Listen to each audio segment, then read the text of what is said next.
Welcome to the Heal Your Hunger Show, where we get to the heart of why you overeat and how to stop. If you struggle with food and weight like I did, welcome home.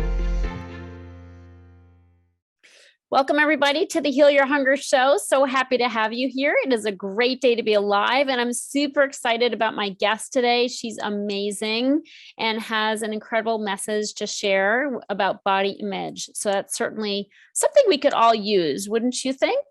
So if you're here at the show for the first time, welcome. You are in the right place. This is where we talk about things like body image, like self-love and self-care, and how to navigate life without turning to food, so we can more effectively nourish ourselves and our bodies. So welcome. I also do many of my recordings in the Secret Sauce group, and that's on Facebook. It's called The Secret Sauce to End Emotional Eating Now. So check out the group. Join it. We'd love to have you. I post every day. There's lots of inspiration on there and lots of support. So go to The Secret Sauce to End Emotional Eating Now. And lastly, I have a holiday masterclass coming up soon. I'm really excited about it. Love to have you join us for that. So definitely, if you're in the Secret Sauce group, you're going to be notified about it. But it's my beautiful holiday masterclass called Holiday Hacks. So I'm giving you 2 nights of all my best tips for how to really negotiate family and stress and money issues, spending, food, alcohol, just how to get through the holidays without gaining a pound. So join us for the holiday masterclass. Okay, I'm super excited about today's guest. Her name is Rebekah Buege, and she is a beautiful soul inside and out. She's a dynamic voice and support center for women's empowerment through body image healing. She's an amazing woman. She is the creator of Confidently She podcast. And she really helps women just come into the 21st century with really practical tips and incredible wisdom on how to really modernize your sense of femininity, because it is not based on how you look anymore. We have to up-level that notion. So she does it so beautifully, and I'm excited to have her here with us. Welcome, Rebekah. I'm so glad to have you here. I'm glad to be here, Tricia. Really excited for this conversation. This is so cool because, as you know, so many of the women who come to the Heal Your Hunger universe are struggling with food and weight. I mean, that's basically their struggle. That's why they're here. And I was 50 pounds overweight myself. And so I know all too well personally how much this weighs on us, pardon the pun. And it's just really, it's kind of a bugaboo, this whole thing around body love and body image and, making peace with our bodies, which are always imperfect. They're perfectly imperfect, but, trying to live up to some crazy cultural ideal is impossible. And so for that reason, it's so important that we back off of that, ambition and really come to love our bodies however they are. And we're just like snowflakes. We're all different. So thanks so much for coming on to talk about this really important topic and helping people, find their way a little bit more. So can you talk a little bit about how you even got into this line of work? Like what inspired you to start working on this with women? Yeah. I mean, Tricia, if you would have asked me 10 years ago what I would be doing in the next 10 years, I never would have been like, I'm going to tell my story about all the insecurities I used to have and like help women work through all of this garbage that is taught to us since birth about where our value comes from and where our identity lies. Because 10 years ago, I thought that I had no issue with body image because for me, I was never overweight. It was never a weight thing. It was a identity thing of I am a thin person.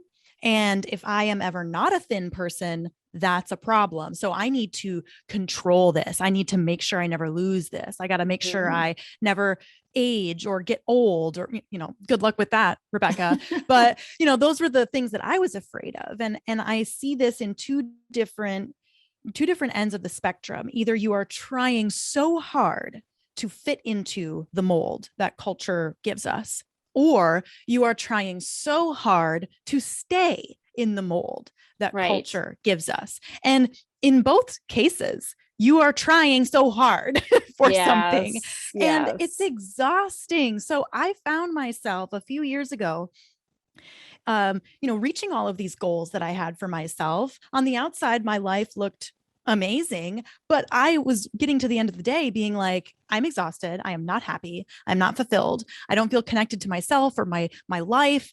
And I also feel kind of like a brat, because I'm getting all the things that I want, and I have a lot of things that people want, but I'm not happy. So is something wrong with me? And that's a scary kind of the thought to come to. That's like, oh my God, maybe there's something wrong with me, that I just can't enjoy anything. So really the turning point, though, when it came to my body image, was I was always, and this is why I love the title of your podcast and what you do, because, when I think of Heal Your Hunger, I'm like, okay, that can be used in so many different ways. Like, what are you hungry for? Because us as humans, we're always hungry for something. And whether it's you're struggling with food or external validation, it's like you're trying to get something. And what is that thing that you feel like you need in order to validate your existence? And for me, the thing that I was hungry for was attention and acceptance from men. I wanted to be wanted. That struggle. Yeah. I know that struggle. Yeah, for sure. Now, did you, let's kind of go there. Did you have daddy issues? Like, what was your relationship like? Like, where'd that come from? And I'll share mine if you share yours. I'll share all. So I've asked myself that a few times. I'm like, what, how, like, I think that my relationship with my dad is really good. So where did this come from? But what I found was it came from conditioning within my like small town growing up. So people would always talk about me being attractive. Me and my sisters, we were like, the biggie girls. Oh, the biggie girls are really hot. Oh, whatever. And so it was kind of placed on us of this identity that it's like, you're one of the attractive ones, and so it was like expected to continue to be attractive and to be the most attractive, and, to competing with the other girls in this small town, and that kind of thing. And that just really, because I got attention in that area from a lot of people, that's what built up my identity. I was like, oh, I'm a skinny, pretty girl. And if anyone doesn't think that I'm a skinny, pretty girl, then I don't know who I am. And I don't know how to validate my worth. And I want to be that in their eyes. So I think that's where it came from, rather than anything with my dad or my upbringing or anything like that, which I think is interesting, because that's not usually, usually it comes from not getting attention or validation or something like that from a father figure. Sure. And I mean, obviously it's a hit, right? It's a big ego hit to have people talking about you and thinking well of you. And one in which, like you explained, you all of a sudden are caught in this trap of trying to keep it going, and not losing it. So fear of losing that hit, when that is that's what's filling the hole in the soul, then obviously the fear of losing that is going to be your drive. So that makes total sense, and I think for me, I mean, I definitely had, I revered my dad, and I wanted I actually had his approval, he thought very well of me. But I think it was more of the hole in the soul scenario for me too, where I just couldn't get enough of that good feeling, and I will say I did not grow up pretty. And so I looked terrible. I was overweight and I looked kind of like a boy up until a certain age. And thanks, Mom, for the really bad haircut. But but I just, definitely had that low sense of worth and low sense of basically feeling ugly. And so then that drove me, like trying to get the attention, trying to like turn that around and stop being the ugly duckling and having people think I was beautiful. That was just what I strived for. So, however we get there, right? Once we're there, it's a never ending quest that causes a lot of trouble in our lives. It is. And I think that it's good that you bring that up. And that's one of the reasons why I started talking about this, because I was like, listen, guys, like, even if you are trying to become, the pretty girl or the skinny girl, like I've been that, and it sucks over here too. Like Yeah. it's hard over here too, because now I'm trying to meet all these different expectations, and everybody has a different expectation of what's going to be attractive. And then people start openly comparing me to other people in front of my face because they think that it's a compliment or something. And it's just like, oh, like when you're looking to your appearance for your worth and your identity, it's always going to be, like you say, that hole in the soul. Like you're never going to be able to fill it because it's a subjective thing. So totally. Yeah, it's hard, and it is hard because our culture places so much value on the superficial, on the outward appearance, and outward accomplishments as well. Yep. So, okay. So did you hit kind of a bottom with this? Like, what did you get to a place where you just disgusted or just tired of the quest, or kind of what happened? What was your turning point? I found myself in a toxic relationship with a narcissist who I constantly had to work for his approval. And that constant working of it's never enough. And I always have to be guessing of like what it is that he's looking for, and looking to him to give me that validation that I was addicted to, made me realize just how much power I was putting in the hands of other people. And it got to a point where it was, I didn't even recognize the thoughts that I had about myself. I started to think that I was unattractive, that my body was just not right. And when I got out of that relationship, thank God, it took a couple months for me to realize just how deep that damage was. But it fell on such fertile ground. Like the groundwork was already there. He just planted the seed, and that baby grew so fast. So I had to take a step back and be like, why was it so easy for this person to completely shift and warp my sense of identity? And it was because I was putting so much power into the hands of other people, because until that point, it was kind of working. I got the validation I wanted, but that's a very risky investment. I call it to put your worth in. You don't want to put it in that investment. So true. And I'm glad you bring that up, because, we can't change other people. We can only change ourselves. So it's like, how did I get here? And that's such an important question to ask. Like, had you been making like more investments in who you are as a person and loving that, that core of you, you might have sidestepped the trap, right? Yes. And I could have said, listen, I don't need this guy's approval. I'm not going to chase this moving target because I'm good. Like I don't need this approval, but it is an ego thing. When you come across someone who doesn't think you're good enough, you're like, wait, what is it about this person that they don't like me? Oh, I gotta win this one over. And it's just, no, don't do that. Well, it's so funny. I was just having a conversation with somebody, a girlfriend of mine, because as people who listen to this show might know, I got out of a very long-term relationship and marriage, and then did some online dating. And I remember there was one man I ran into who did something that she identified. I told her what happened with this guy, and probably maybe along the lines of narcissistic. I don't know. I've never really researched that, but definitely some mind games that I was like, wait, what just happened? Like, what just happened? And she's like, he was negging you. And I'm like, negging? What's that? And it's sort of what you describe, where it's sort of like compliments, but with a little bit of a backhand, where you sort of get insecure, and it's like, what is he saying? And is he like, was that a compliment, or was that a slight? And it starts messing with your head, fortunately it was only a 2-day experience, but it kind of left a mark for a couple of weeks. I was like, wait. And so I started replaying the different conversations we had, and it was really weird. So, but I could have, it lasted 2 days, but still at the first sight of it, had I probably been a little bit more on my game and not enjoying the attention, I might've been like, go screw yourself. Like, I'm out Yeah. of here, Yep. Exactly. So, cool. Well, that's, we live and learn, don't we? Mhm. That's like we live and learn. And then, by the grace of God, we're both using our mess to be our message. So let's talk about how you kind of rebuilt and started going deeper and building that strong foundation of self-worth. Yeah.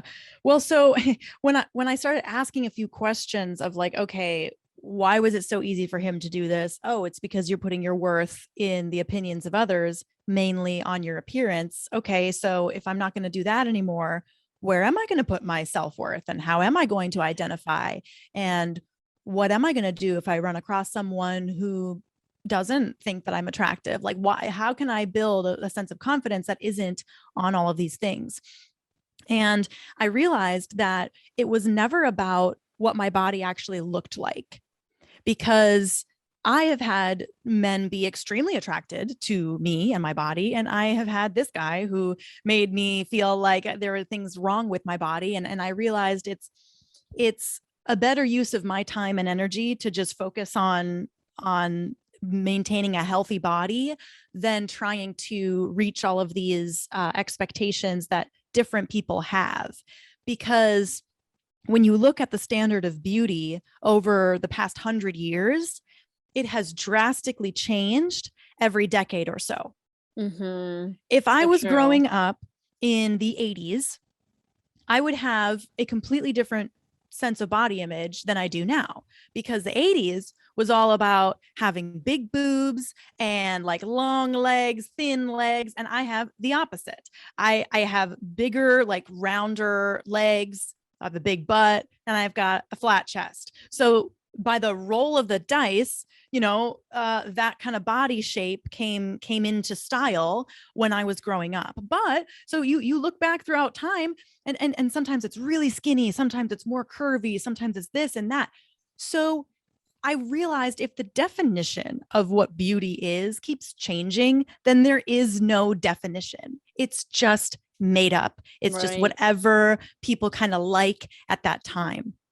And I realized that I had to make a philosophical change about how I valued myself rather than a physical change or even a psychological change, because I knew that I didn't have body dysmorphia. I didn't have an eating disorder. I didn't have any type of issue besides how I valued myself. So I had to take a look at like, what are the things that I value in other people, whether or not they look good or bad. Like what is taking that out of the equation? What do I value in other people? I value honesty. I value loyalty. I value creativity and following through on doing things that you say you're going to do. And I came up with a list of things like, these are good characteristics. These are good qualities. And I'm going to try to emulate more of that. And at the end of the day, if I can say to myself, well, at least I was honest, at least I was loyal, at least I showed up, at least I, defended that person when someone criticized them, I think I'm doing okay. Like that's a good day. You bet. So I started measuring myself based on character traits and how I was as a person, how I treated people. And once I started focusing on those things, it became so much easier to take care of my body. I started valuing and measuring the health of my body differently. I don't even think about things in terms of pounds or sizes or anything like that. It's more of like, do I feel like I have energy? Do I feel strong? Do I feel nourished? Do I have endurance? It's like actual tangible things that matter in your health, not just, vanity metrics. Yeah, I love that. That's so, so important. And just really shifting your focus. So important.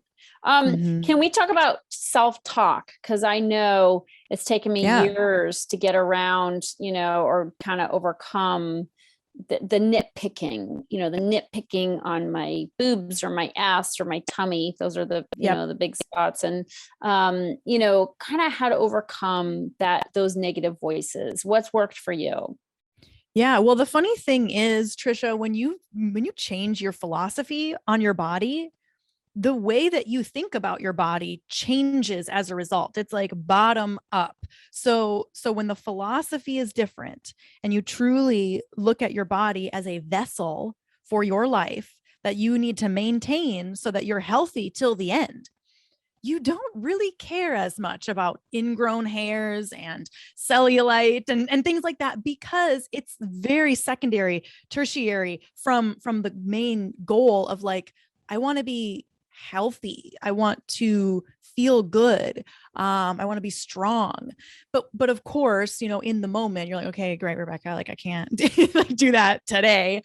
But it comes from not being afraid of those thoughts and speaking them out loud and writing them down and kind of being like, okay, let's look at this through a more logical perspective. Because when you hear something or when you read something, so when you use your ears or your eyes, you have a more objective part of your brain is interpreting that message.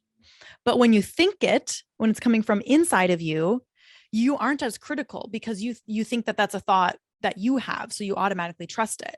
But when you're interpreting messages from other people, a more critical, objective part of your brain filters that. So that's why when you say something out loud, it kind of loses its power because you're like, oh, no, that's not true. Or you write something down in your journal and you're like, do I really think that? No, I don't think that. That's why that works. There's science behind a lot of this, like, things that kind of feel a little like, what? You want me to say this out loud? Because I was a total skeptic of all of those things. I'm like, that's not real. But when you look at the science, it's like, oh, that's why that works. So I would start to sit with yourself and say, okay, I think that my boobs look weird. Okay, why do you think that they look weird? Well, because of this. Okay, why do you think that it should be a different way? Well, because of what I see on Instagram, or because of this. Okay, well, is everything on Instagram real, or is it all photoshopped and fake? That's probably all photoshopped and fake. And so you can just ask yourself a series of questions to really get out what it is that those thoughts are getting to the root of. I love that. And I love your emphasis on writing and talking, because those are two of the self-care success secrets that my clients practice. And it's true. Like when I've sort of been under attack, like with critical thoughts, when I write them out, they totally lose their power. Like I write it all out and then you can see how insane it is, like there's no logic there whatsoever. Totally not true. And so I love that you brought that up. That's been great for me as well. So that's super cool. So what other ways, you're a coach, how do you help women to just feel better about themselves and to have this new philosophy about their bodies? Yeah. So I've developed like 8-step stages of body confidence and having a different relationship with your body. And you can take a quiz to see which step you're currently on. You can go to bodyconfidencequiz.com and take that for free. And the interesting thing about these steps is that none of these steps towards confidence and love and all of that is confidence or love. It's like these little ingredients that when you mix it all together, you get confidence. I like using baking analogies. I love banana bread and I make like the best banana bread in the world, but you can't get banana bread without all the ingredients mixed together and then baked in the oven. So when you're going through this process and when I'm working with clients, you need a little bit of this ingredient, a little bit of that. Looking back through your childhood and seeing what ideas and beliefs were promoted throughout your household. What ideas and beliefs did you have in your friend groups? Which ones are you still believing today? When you go through all of those steps, eventually over time, you realize I am more confident because I've shifted my beliefs away from what my family told me growing up or what this TV show taught me growing up. And I actually took back the what I call sovereignty over my body and said, no, I am not going to value myself the way that culture does, because I think that that's crazy. And culture doesn't even know what it values because it changes every 10 years. So I'm going to choose to believe these more substantial things about my worth and my body. And you do that through these through these steps and stages that I took. I didn't know that I was doing this a few years ago when I worked through it, but it's the process of knowing who you are, knowing your body, taking steps to respect your body, no matter what it looks like, showing appreciation for your body, and then finally committing to your body and saying, you know what, for better or worse, we're in this thing together, and I'm here to make your life more comfortable, healthier, less pain, and really seeing you and your body as on the same team. Just like a long-winded way to say that. No, but I love where you ended up there, because it's a relationship, and it's just like a relationship with food. It's a relationship with our bodies that it like spans the entire length of our lives, you know, like we are in this together, and we're going to be together till the end, till they pat our head with a shovel. So, I really love that. And for that reason, it does change, you know, it evolves.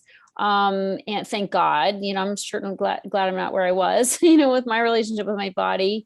But also, you know, using the relationship analogy, I mean, the way I used to talk to my body, and certainly the way I treated my body, was an abusive relationship, because I was so mean to my body, and the things that I ate and did to my body, and the things that I did to my body after I ate food and started to gain weight. So, you know, we are definitely evolving our relationships with our bodies, as we get nicer and become, you know, more as a partnership instead of, on different teams working against each other. So you talk about, I want to learn a little bit more about body count conversations and what that is. So body count conversations, that's like what the kids are talking about now that's how many people you've slept with. So, so how that impacts your body image. Interesting. Understanding body count conversations. Okay. So can you talk about that a little bit more? Because I don't have kids. Yeah. Well, neither do I. This is just what I see on TikTok and all this stuff. I'm like, oh my gosh.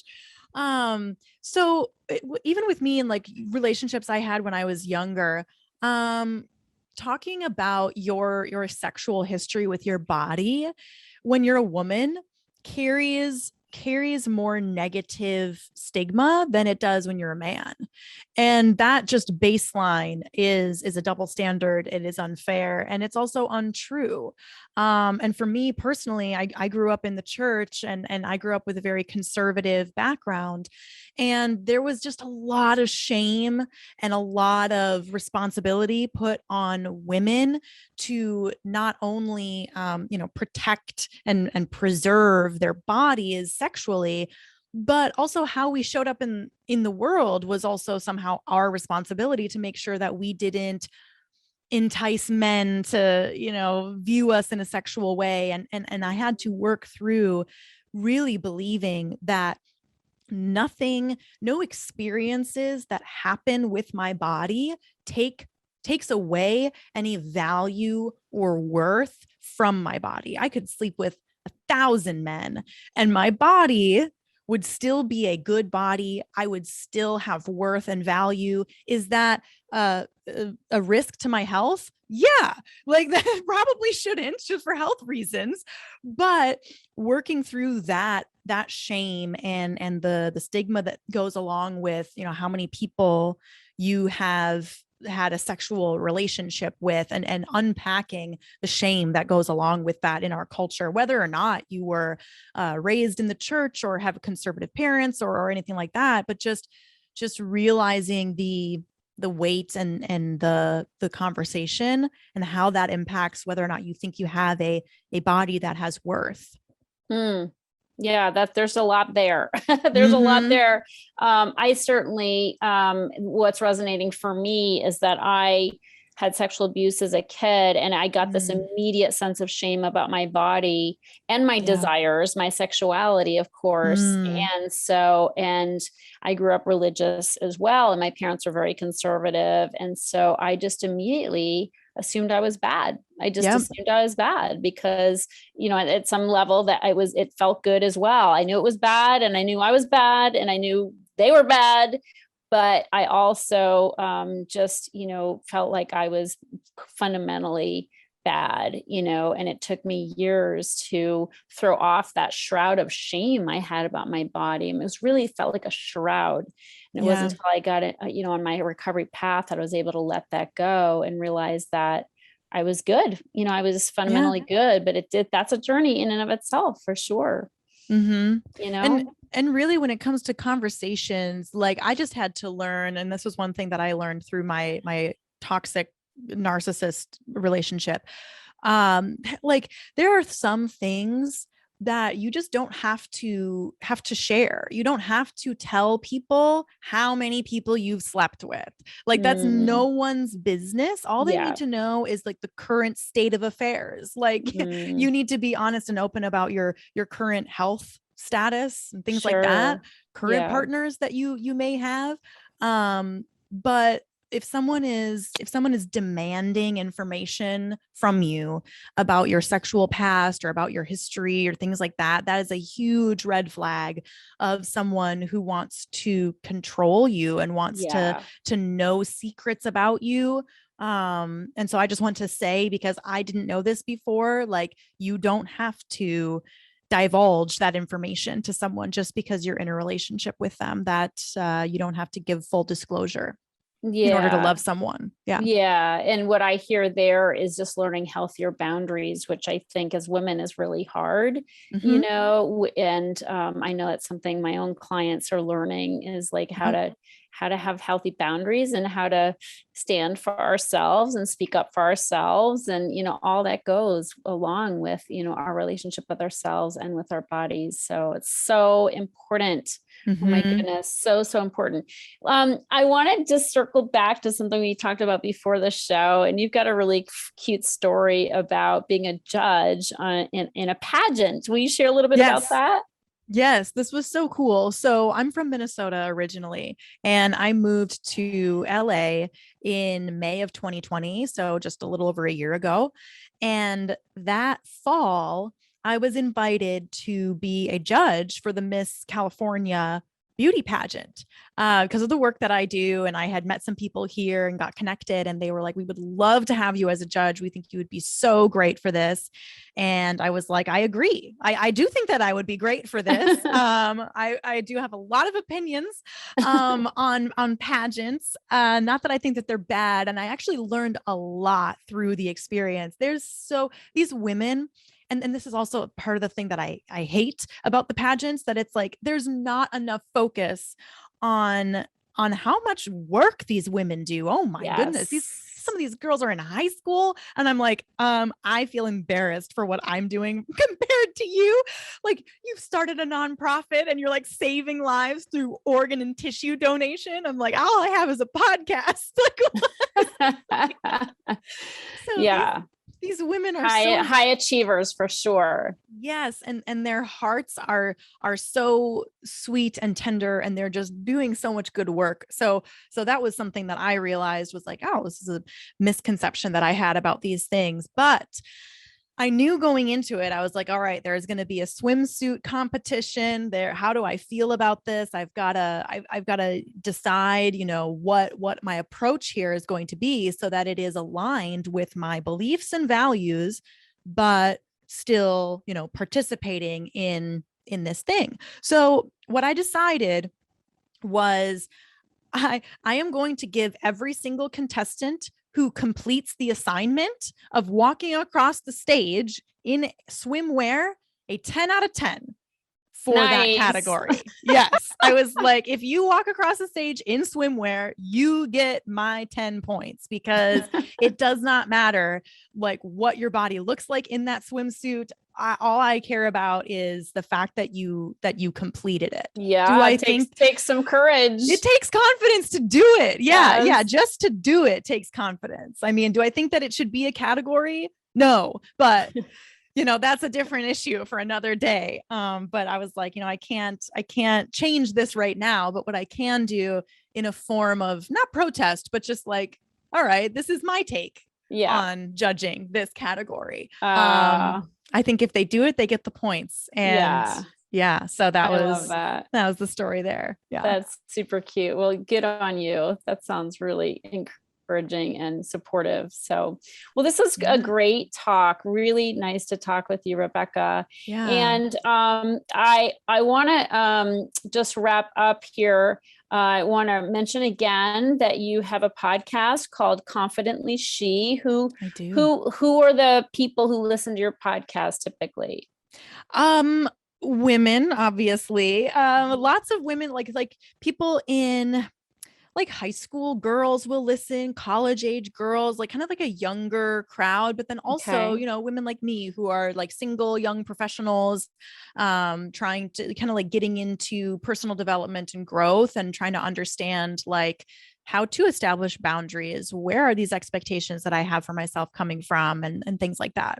Okay, beautiful. And you also have a book coming out soon. Will you talk about the title and what that's about? Yes. So it's called Social Currency: Paying Attention to What Everyone is Paying Attention to. This will be out in June of 2022. And this is essentially those things, those different categories that we look to get our validation and our worth, and where that comes from, how that plays out in culture, and social circles, and where we should actually be putting our own attention, so that we're not constantly on this hamster wheel of trying to prove ourselves and do more and be more, things like that. Love it. Well, congratulations on the book. I know what kind of feat that is. So That's beautiful. And and we will include the link to your podcast in our social our show notes. And I think what you are doing is amazing and beautiful and so important, especially for young women. And I'm sure a lot of, I think my audience skews a little bit older possibly, but I know a lot of the women who are my clients have daughters. And so I think this is really great, especially for them. So thank you so much for doing what you're doing, carrying the torch of body love and body acceptance. I think that's beautiful.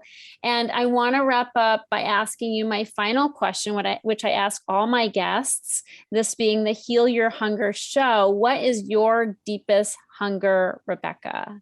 My deepest hunger? Well, I mean, it's kind of what I'm doing here, right? My deepest hunger is for women to really give themselves permission to step away from the expectations and the burden and the weight that culture tries to put on you, and really discover and create the feelings that you want to have about who you are. Understand more about who you are and really share that with the world, because there are so many things that we could be and that we could be doing and we could be creating and sharing that we feel like we can't until we're perfect or until we look a certain way. And there's nothing about you that disqualifies you from being able to share your gifts with the world. And so if I can remove body image from that weight for women, that's what I hunger for most. Oh, I love it. Amen to that. Yes, yes, yes. So, well, good. Well, we've done something here toward that end for sure. It's wonderful to hear your passion and to see your beauty inside and out. So thank you so much for coming on this show. And thank you everybody for tuning in, and we will see you on the next show. So thanks so much on the next episode of the Heal Your Hunger show. So thanks again, Rebekah. Thank you, Tricia. If you enjoyed this podcast and want to get free support, insider health info, exclusive invites to events, and more, visit healyourhunger.com.